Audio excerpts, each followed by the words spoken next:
नमस्कार दोस्तों, जीवन पथिक के इस अंक में आप सभी का स्वागत है। तो मित्रों, अ, आपकी बात आपके जिज्ञासाओं के साथ हम शुरू करते हैं, लेकिन मैं सोच रही हूँ कि आज के इस अंक में पहले हम अपने विद्वान का आपसे परिचय करा दें, जिनको आप जानते हैं। तो वह हैं वाराणसी के डॉक्टर गौतम चटर्जी। डॉक्टर गौतम चटर्जी, आपका इस अंक में स्वागत है। नमन, वंदन, आनंद, आश्वस्ति संध्या। गौतम जी, मैं जब भी कोई भी अंक जो शुरू किया मैंने, चाहे वो अभिव्यक्ति का हो या साहित्य पथिक का हो या जीवन पथिक का, तो जब हम परिचय कराते हैं आपका, तो हम अपने दर्शक मित्रों से हमेशा कहते हैं कि आइए अपने विद्वान से आपका परिचय करा दें। तो एक बात मैं हमेशा सोचती हूँ कि हर किसी से मिलके ये संबोधित करने का मन क्यों नहीं करता कि ये है हमारे मित्र, बड़े विद्वान हैं। तो क्या कुछ ऐसा है, मैं नहीं जानती, कि मैं तो आपके ज्ञान से, इस सब चीज़ों से प्रभावित होके मेरा हृदय ये कहता है कि आप विद्वान हैं। लेकिन आप बताइए कि क्या विद्वान को कैसे पहचानें आज के समाज में, या कोई एक आम व्यक्ति ये कैसे जाने कि ये विशेष व्यक्ति विद्वान है? जब आप मुझे संबोधित करती हैं विद्वान, तो हुँ, प्रश्न बनता है कि क्यों करती हैं? तो उसका उत्तर आपने दिया ही कि देख के लगता है, मन करता है। जी। चाहे जो बोला जाता है उसको देख के, जो रूप विन्यास है उसको देख के, केश विन्यास उसको देख के, प्रेजेंस को देख के मन करता है कि किसी को हम ऐसा बोले। जी, जी। और विशेष विद्वान, तो आपने विशेष कहा ही, जिसके पास विशेष ज्ञान हो वही विद्वान। तो होगी बातचीत पूरी। आप जैसे सब विद्वान तो नहीं हैं, और जो आपकी एक विशेषता मुझे समझ में आती है कि आप किसी भी विषय को गहराई से ले जाके समझाते हैं। तो इतना 3-4 वाक्यों के माध्यम से तो मुझे नहीं लगता है कि हम सभी बड़ी आसानी से समझ जाएँगे। भई किसी के केश विन्यास को या किसी के अपीयरेंस को, व्यक्तित्व को देख के, अ, हर किसी के व्यक्तित्व को देख के हम कैसे कहेंगे? कुछ ख़ास बातें तो होती होंगी। तो मैं ये चाहती हूँ कि आप अपनी विशेषता यहाँ पे फिर बताएँ और हमको बड़े गहराई से बताएँ कि विद्वान को हम कैसे पहचानें? विशेष ज्ञान एक तो पारिभाषिक चीज हुआ, और वेश विन्यास से आदमी लगता है, फिर भाषा विन्यास से लगता है, फिर जो वो बोलता है ज्ञान जैसा उसके विन्यास से लगता है ना। तो इसमें ये इतना अच्छा विषय है। अगर इसको मैं, अगर आपकी अनुमति से विद्वान संबोधन को मैं अपने आप की ओर से शिफ्ट कर दूं, तो मैं और आप मिलके इस कार्यक्रम में ढूंढ सकते हैं, या ढूंढने जा सकते हैं कि विद्वान दरअसल होता कौन है ना। जैसे हम लोग ये स्टार्ट कर सकते हैं, आरंभ कर सकते हैं कि विद्वान शब्द जो आया उसकी परिभाषा क्या है। तभी शायद हम लोग उपयुक्त अर्थ को उपयुक्त शब्द देंगे, या उपयुक्त उपस्थिति को, उपयुक्त वाच्य को, जिसको मैंने अर्थ कहा, शब्द का अर्थ होता है ना, वैसी जो भाव है, जो अर्थ है, उसको शब्द देना। तो उपयुक्त शब्द का प्रयोग करते हुए हम लोग पढ़ सकते हैं। तो पहले तो ये होता है विद्वान शब्द का मतलब क्या होता है, जिसको कि हम लोग डिक्शनरी मीनिंग या लिटरेरी मीनिंग कहते हैं। तो उसके बारे में सभी जानते हैं कि जो लर्निड है वो विद्वान है, जो शिक्षित है, जिसके पास किसी एक विशेष विषय का अच्छा ज्ञान है। अगर कोई संगीत में है और वो संगीत के शास्त्रों को जानता है, शास्त्र को जानता है, तो विद्वान है। अगर वो बहुत अच्छा गायक है या तबला शिल्पी है, तबला वादक, तो वो उसको विद्वान कहते हैं। अगर वो स्त्रीलिंग में है तो फिर वो विदुषी कही जाती है। अब जैसे अंग्रेजी में लर्निड कहा जाता है विद्वान, नॉलेजेबल, लर्निड, जिसके पास किसी भी चीज का वास्ट ज्ञान हो, जिसके पास एकाधिक ज्ञान हो, ये भी जानता है, ये भी जानता है, जो जो डिस्कवरी करता है उसको भी विद्वान कहते हैं। जो लिटरेचर और कोई एक पर्टिकुलर सब्जेक्ट के साथ साथ व्याकरण और ग्रामर भी जानता है उसको विद्वान कहते हैं। तो अंग्रेजी में एक शब्द है लर्नेड, विद्वान के लिए। मुझे लगता है कि उपयुक्त शब्द है एल्यूडाइट, विद्वान के लिए। स्कॉलर भी कहते हैं, अब स्कॉलर भी कहते हैं, लर्नेड भी कहते हैं, एल्यूडाइट भी कहते हैं। थोड़े थोड़े फर्क से अर्थ का भाव बदलता हुआ है ना।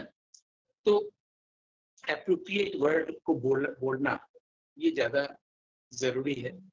तो ये जानेंगे कि ये शब्द जो है हम लोग आमतौर पर इस तरह से ही व्यवहार करते हैं, परिभाषाएं तो यही। अब एप्रोप्रिएट वर्ड, जैसे मैंने एक और शब्द बोला, तो इसमें हो सकता है कि दिक्कत हो, क्योंकि स्कॉलर शब्द बहुत सुना हुआ है, लर्नेड बहुत सुना हुआ है, नॉलेजेबल बहुत सुना हुआ है, एरिडाइट बहुत सुना हुआ नहीं, ये प्रचलन में नहीं। तो क्या जो व्यक्ति विद्वान होने की भंगिमा बनाता है वो जानबूझ से कोई कठिन शब्द लाता है ताकि लोग मुझे समझे कि मैं देखिए औरों से अलग हूँ, विद्वान हूँ। अभी थोड़ी देर बाद आपको इस बातचीत से लग जाएगा कि ये मेरी मॉडेस्टी, हम्बल होना या पोलाइट होना नहीं है कि मैं ये कहूँ कि मैं विद्वान नहीं। अभी सिर्फ उपयुक्त शब्दों का प्रयोग करके हम लोग जानने की कोशिश कर रहे हैं तो लोग इन जनरल क्या समझते हैं विद्वान शब्द से, है ना। हम और आप दोनों लोग नहीं। अब ये जो एरिडाइट शब्द आया और थोड़ा सा लगा कि इससे हम लोग परिचित नहीं है। वैसे कई बार लोग हमसे पूछते हैं कि शाम को आप तो संध्या विहार करते हैं, क्योंकि जानते हैं कि शाम को संध्या विहार करते हैं। कोई बोलता है कि आप इवनिंग वॉक पे निकले होंगे, तो मैं कहता हूँ कि मैं इवनिंग वॉक पे नहीं निकला हूँ, इवनिंग स्ट्रोल पे निकला हुआ। अब यहाँ पर फिर एक शब्द आ गया। अब वॉक सब लोग जानते हैं, आम आदमी से लेके डॉक्टर भी बोलता है कि ब्रिस्क वॉकिंग करिए। और मैंने बोला कि मैं संध्या विहार कर रहा हूँ, अंग्रेजी में बोला इवनिंग स्ट्रोल कर रहा हूँ। अब स्ट्रोल का मतलब होता है जो मैं करता हूँ उसके लिए मैं उपयुक्त शब्द बोलता हूँ कि बहुत लेजरली वॉकिंग जब होगी, धीरे धीरे चलना, अचानक फिर कुछ देखने लगे कोई दुकान, फिर चलने लगे, फिर किसी से बात, फोन आ गया, बात करने लगे, फिर चल रहे हैं, ठहर रहे हैं, इसको स्ट्रोल कहते हैं, जो ये शरीर करता है। और जिसको वॉक कहते हैं, तेज चलना या और तेज चलना, अगर डॉक्टर ने कहा है तो वो मैं नहीं करता हूँ, या लगातार चलना। इसको टहलना हमारे यहाँ हिंदी में कहा गया है कि बहुत लेजरली वॉक, आराम से चल रहे हैं, कहीं पहुंचना नहीं है, कहीं रुक जाना है, कोई दोस्त मिल गया बात करने लगे, ये हम करते हैं।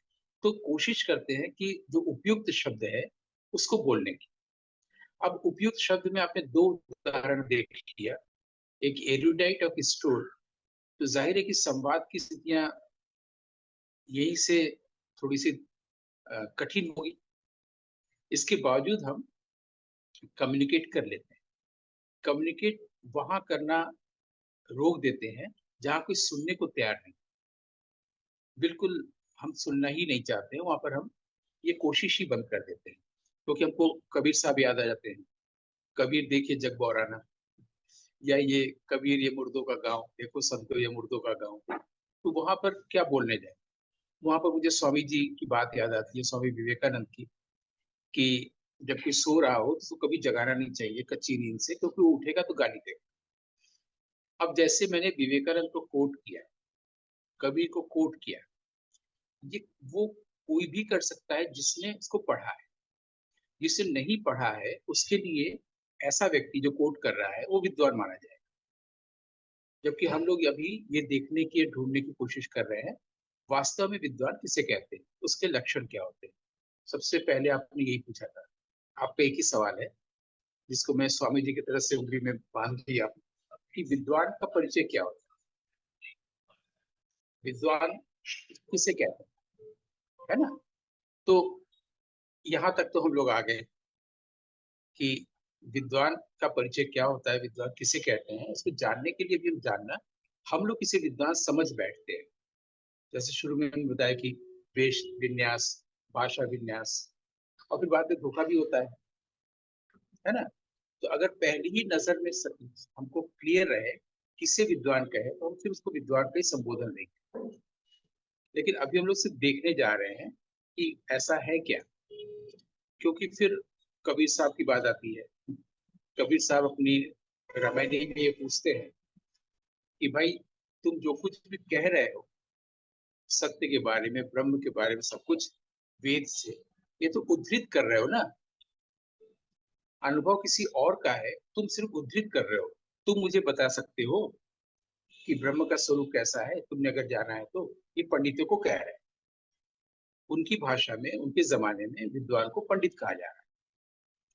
तुलसीदास जी ऐसे ही विद्वान को, जिन्हें वो पंडित कह रहे हैं या पंडित कहा जाता है, वो सुजान शब्द आया है उनके विनय पत्रिका में, आदि आदि जगहों पर। अब जैसे मैं कह रहा हूँ कि कबीर पंडित का प्रयोग कर रहे हैं, तुलसीदास जी सुजान का, तो फिर एक भ्रम पैदा हुआ ना कि मैं विद्वान हूं। अब ये हमने पढ़ा है, किसी ने और पहले पढ़ा है, किसी ने नहीं पढ़ा है। जहां पर नहीं पढ़ा वाली बात आती है, उसको थोड़ी देर के लिए अविद्या की कैटेगरी में रखते हैं, अज्ञान अविद्या। उसको ये नहीं पता चला, तो उसने उसको मान लिया जो सामने वाला बोल रहा है, लेकिन वो तो उद्धृत कर रहा है ना। यही कबीर साहब भी बोल रहे हैं कि पंडितों हमें बताओ। इसलिए हम लोग तमाम लोग के नाम के आगे पंडित लगाते हैं, पंडित किशन महाराज, विदुषी किशोरी अमोदकर। तो विद्वान, विदुषी, पंडित, सुजान, ये सब शब्द हमारे यहाँ प्रचलन में रहे हैं। और ये कबीर साहब जहां से बोल रहे हैं उसको रमैनी कहते हैं। अब उसमें उन्होंने, इनकी कुल 84 रमैनियां पाई गई हैं। इसमें से 34वीं रमैनी जो आया बातचीत के दौरान अपने यहाँ बात। अब ये होगा कि देखिए, आप ये जानते हैं कि कबीर साहब ने रमैनी लिखी हुई 84 लिखी है, 34वीं है, ये भी आप जानते हैं, मैंने विद्वान हुए नहीं। कोई भी पढ़ा है, कोई भी पढ़ेगा, तो फिर याद कैसे आप रख लेते हैं? वो ऐसे रख लेते हैं, ये कोई भी अध्यापक भी कर लेता है, बल्कि वो विद्यार्थियों को ट्रिक सिखाता भी है कि टीजीटी की परीक्षा देनी है, या बैंक की परीक्षा देनी है, या असिस्टेंट प्रोफेसर की परीक्षा देनी है, तो इसको याद रखने की ट्रिक्स है। अब काशी के कबीर है, कबीर की काशी है, तो उसमें 84 घाट है, 84 रमैनियां है, उसमें 34वीं है। तो इस ये जो कर रहा है वो विद्वान नहीं हुआ, इसका मतलब वो सिर्फ उद्धृत कर रहा है ना।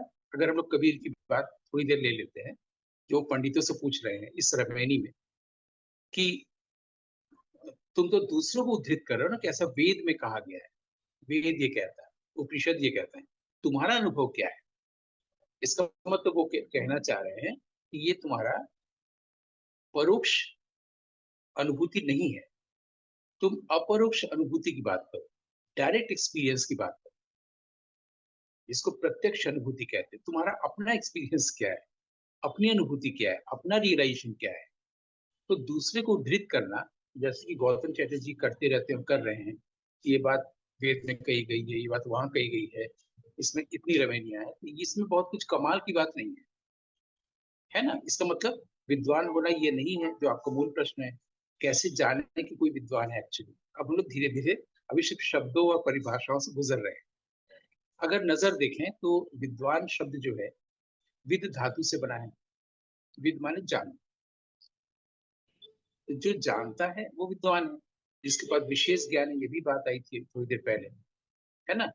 तो जो जानता है, अब देखिए कि विद धातु से विद्वान बना है, और विद धातु से वेद भी बना है, माने विद्या।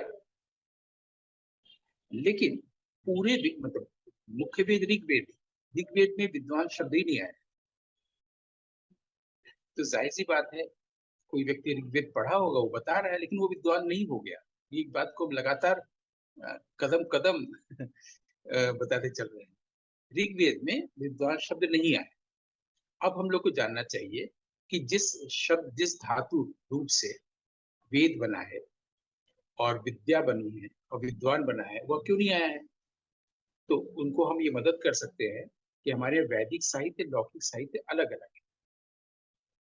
हमारे यहाँ वैदिक व्याकरण, लौकिक व्याकरण अलग अलग है। वैदिक भाषा अलग है, लौकिक भाषा अलग है। तो जैसे किसी एक एपिसोड में आपके सामने मैंने कहा होगा कि धन के लिए लक्ष्मी शब्द लौकिक साहित्य में आता है और हम लोग आज व्यवहार में बोलते हैं, लेकिन धन के लिए लक्ष्मी नहीं आया है। लेकिन तो क्या कभी वेद में लिखा नहीं गया होगा, धन की बात नहीं आई होगी? आई है, वहां पर वसु शब्द आया, वसु संगमनी। ये वाक सूक्त में है, विद्या की देवी की आराधना में। वाक स्वयं बता रही है ब्रह्म की ओर से कि मैं जिन पर कृपा करती हूँ उसको वसु की संग मन, उसको धन से समृद्ध कर देती हूँ। एक चीज मैंने उससे अगर पकड़ा कि अगर धन के लिए लक्ष्मी नहीं है तो फिर वसु है, आया ना? इसको मतलब विद्वान के लिए, जो विद्या को जानता है उसके लिए विद्वान नहीं तो कुछ और होगा। ये रास्ता निकला ना देखने का, ध्यान देने दिलाने का। अभी भी वो ध्यान दिलाने वाला है, वो विद्वान नहीं है। तो वो ध्यान ये दिला रहा है कि उसकी भाषा अलग है, शब्दावली, हम लोग ऐसे जाएं। फिर पढ़ने जाएंगे तो इसी वाक्सुक्त में ही है कि जो जानने योग्य चीजों को जानता है उसको चिकित्वान कहते हैं। और मैं चिकितुषी हूँ, ये वाक कह रही, वो कह रही है कि मैं चिकितुषी हूँ। मतलब विद्वान की जैसे विदुषी होता है वैसे चिकित्वान के लिए चिकितुषी शब्द है। चिकितुषी उसे कहते हैं, या चिकित्वान उसे कहते हैं जो उसे जानता है, जो जानने योग्य है। इस संसार में जो कुछ भी जानने योग्य है, सबसे पहले तो सत्य, सबसे पहले ईश्वर ब्रह्म। तो मैं ब्रह्म को जान चुकी हूँ और मैं ब्रह्म हो चुकी हूँ, क्योंकि वहां भी यही है कि जो जानता है वो हो जाता है। ब्रह्मविद् ब्रह्मैव भवति, जो ब्रह्म को जानता है वो ब्रह्म हो जाता है।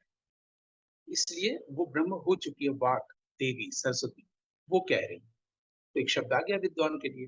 अब विद्वान के लिए वेद में, ऋग्वेद में शब्द है, ये जो जो खोज के लाया वो पढ़ के लाया, उद्धृत कर रहा है ना, विद्वान नहीं हुआ।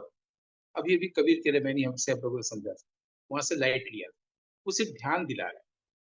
अब ध्यान दिलाने का असर बहुत होता है समाज में, और ध्यान हमेशा सत्य की ओर दिलाई जाती है, सही की ओर दिलाई जाती है। उसके लिए साहस, जिसके लिए मैं अभी अभी का उदाहरण दूं कि अ, एक बहुत अच्छे कलाकार, फिल्मकार श्याम बेनेगल का निधन हुआ था। और मैंने, जितने भी लोगों ने मुझसे बातचीत की इस दौरान, और आपने भी की, मैंने सार्वजनिक रूप से इस तरह के साफ शब्दों में कहा कि मुझे खुशी है कि उनका देहांत हुआ। कोई नहीं कहेगा, मैंने नहीं कहा कि ये सैड न्यूज है, बैड न्यूज है, बिग लॉस है, बिल्कुल नहीं कहा। फिर मैंने समझाया कैसे ये बिग लॉस नहीं है, कैसे ये सैड या बैड न्यूज नहीं है, कैसे हमें कॉन्डोलेंस नहीं करनी चाहिए और खुशी मनानी चाहिए कि ये देहांत हुआ। एक 12 साल का बच्चा एक्सीडेंट में मारा जाता है तो दुख होता है, स्वाभाविक। 30 साल के किसी बच्चे को लंग्स में कैंसर होता है या सांस लेने में दिक्कत, डेथ हो गया। लेकिन वहां भी ये है कि वो जो लंग्स में पानी हो गया, प्रॉब्लम आ गया, हार्ट का है, छेद है, डेथ हो गया, तो ऐसी बॉडी को छोड़ना ही चाहिए। लेकिन ये परंपरा में नहीं है, परंपरा में लोगों को अजीब लगेगा।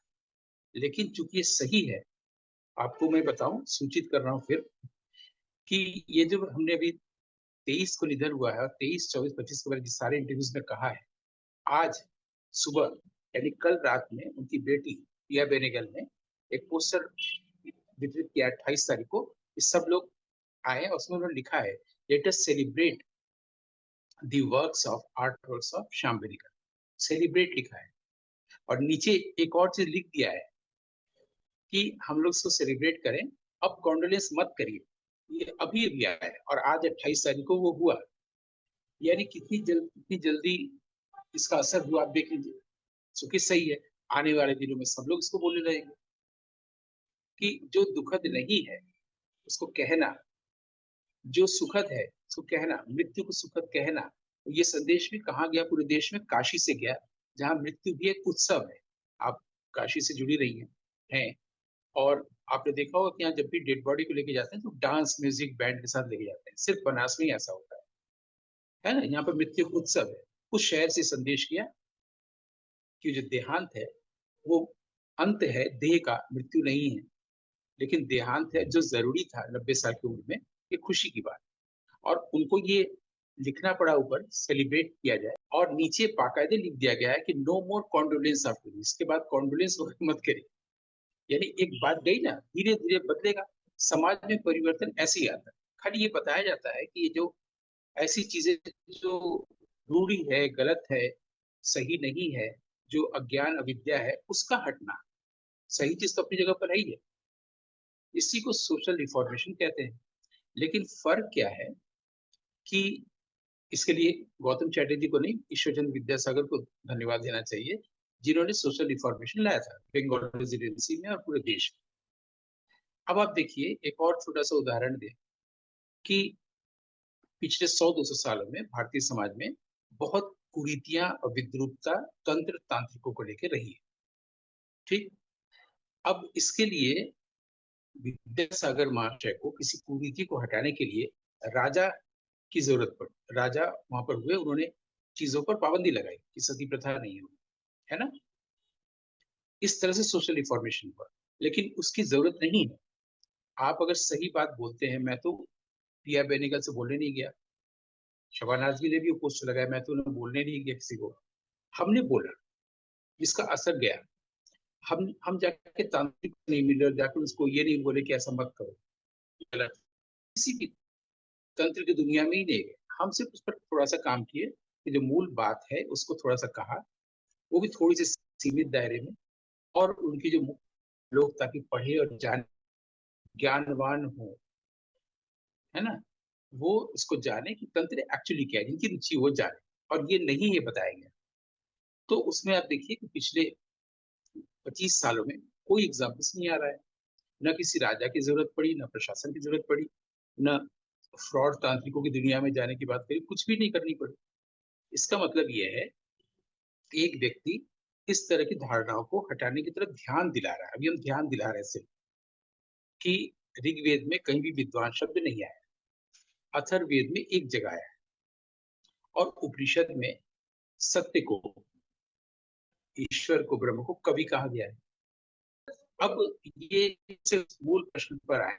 अभी तो हम लोग खाली इस पर बढ़ रहे हैं कि विद्वान किसे कहते हैं, इसके बाद विशेष ज्ञान ज्ञान होता है, या जो विद्यावान होता है ना, बहुत सरल सा है। विद्वान विद्यावान, उसके लिए शब्द आया चिकितवान या चिकितुष। अब ये आपको मैं बताऊं, इस शब्द सुनते ही कोई बोलेगा संस्कृत में तो होगा ही। फिर एक जानकारी दे, संस्कृत में विद्वान शब्द ही नहीं। वहां पर संस्कृत में ये कंपाउंड सेंटेंस को तैयार करने के लिए आया है कि विद्वत आया है, विद्वत समाज, विद्वत विषय, विद्वत जन, विद्वांसो वही देवा।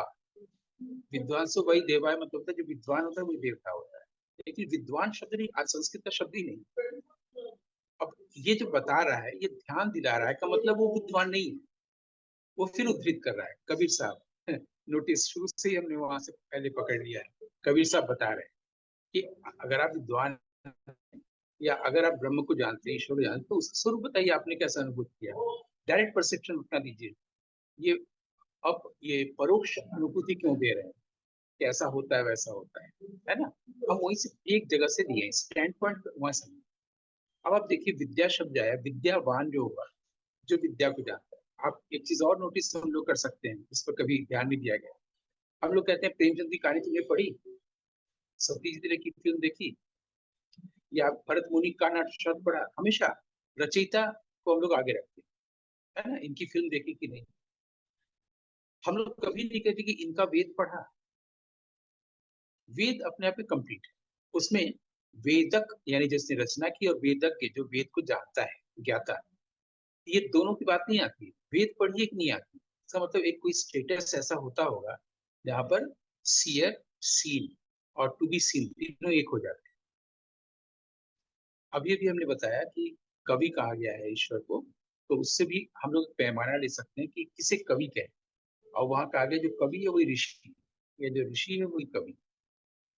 लेकिन जब हम बोल रहे हैं वेद, जो विद धातु से है, जिससे विद्वान शब्द भी बना है, उसमें हम हमेशा वेद बोलते हैं, वेदक की बात नहीं करते कि आओ चलो हम लोग श्री अरविंदो का वेद पढ़ें, ऐसा नहीं करते हैं, या ईश्वर का वेद पढ़ें।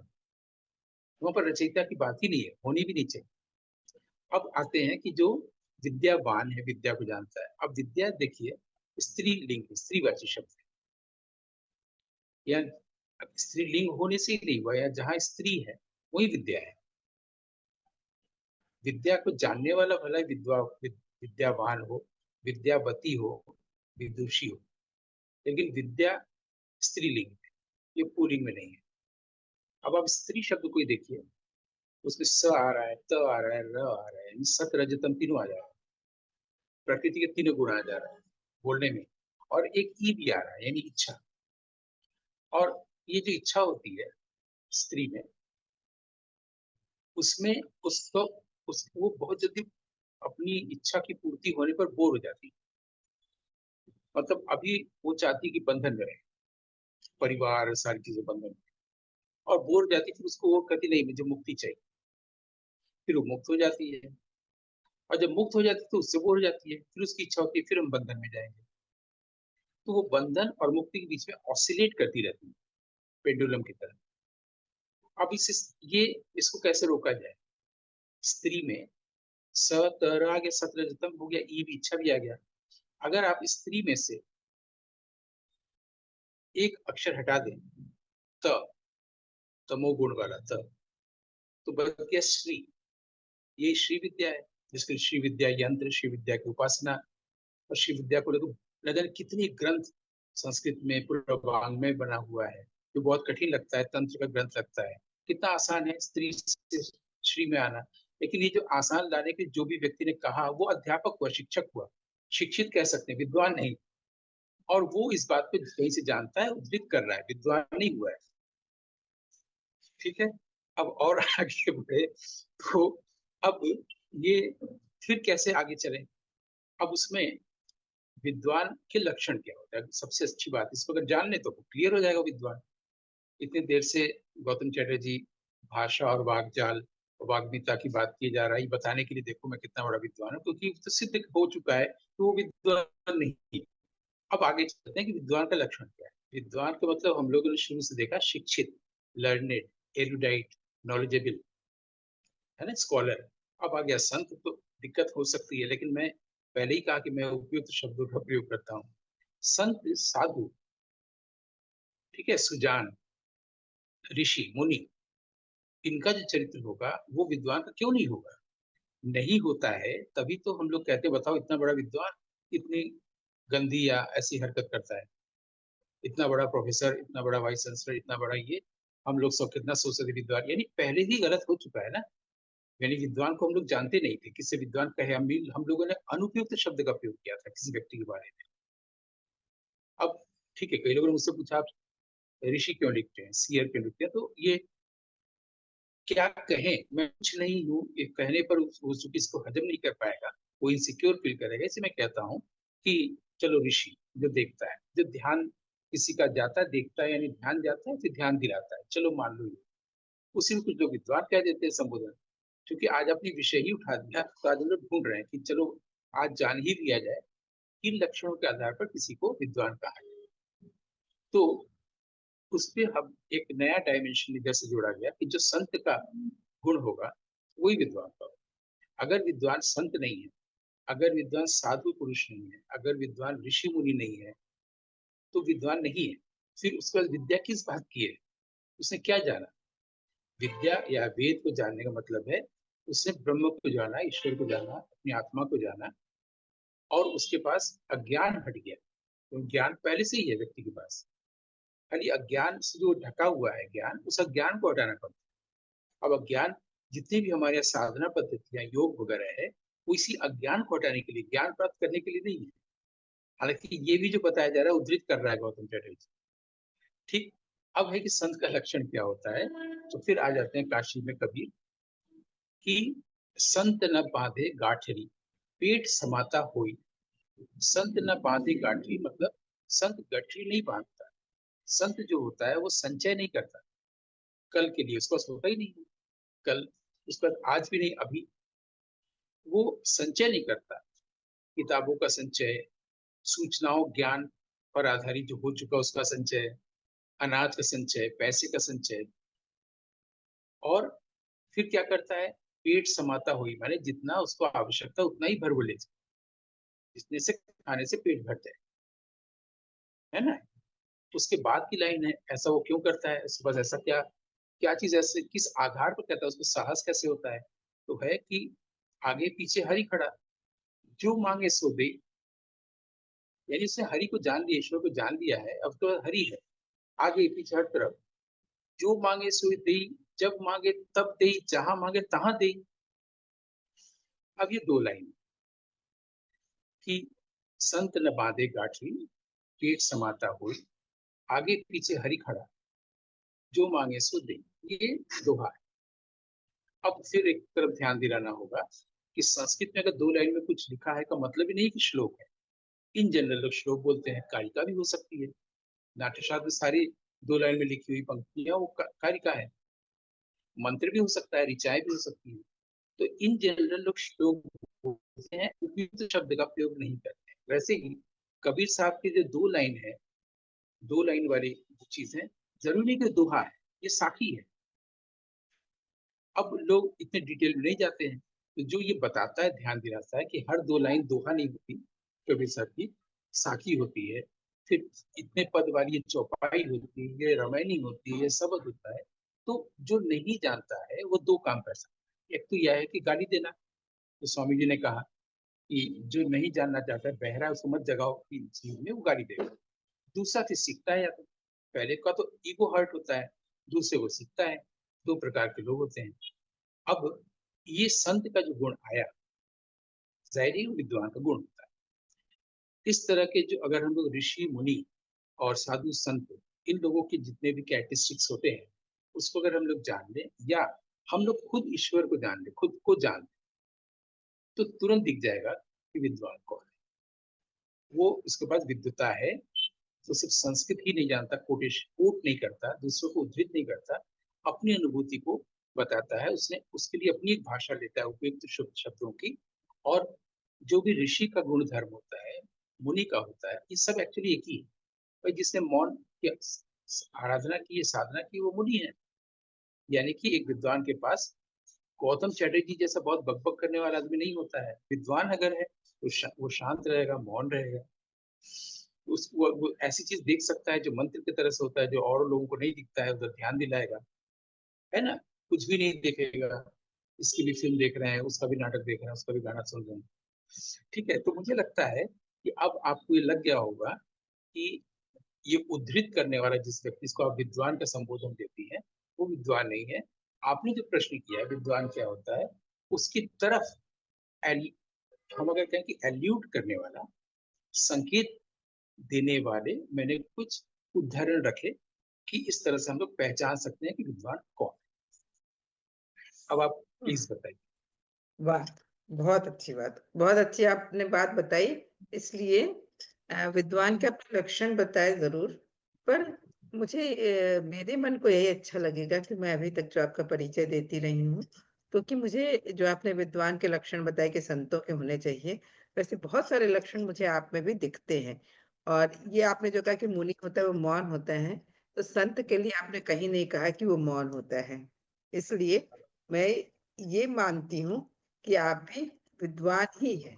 जब आपने ये कार्यक्रम सुना तो आपने देखा कि जो गौतम जी 3-4 सेंटेंसेस में स्टार्टिंग में बोल रहे थे कि ये हो गया पूरा, ये विद्वान है, तो वो कितनी गहराई में ले जा सकते हैं, कितने विस्तार से बता सकते हैं, कितनी रोचकता से बता सकते हैं कि मैं एक सांस में सुनती रही पूरा। और मुझे उम्मीद है कि आपको भी ऐसे ही लगा होगा कि एक सांस में आपने पूरा कार्यक्रम सुना होगा। तो इतने सारे शब्दों को बताने के लिए, उनका एप्रोप्रिएट अर्थ बताने के लिए, प्रयोग बताने के लिए, गौतम जी, इस अंक में आने के लिए आपका बहुत बहुत धन्यवाद। मैं कृतज्ञ हूँ, आपका अभिनंदन। आनंद आनंद आनंद। तो मित्रों, हम अपने विद्वान डॉक्टर गौतम चैटर्जी का इस अंक के लिए धन्यवाद देते हैं एक बार फिर हृदय से।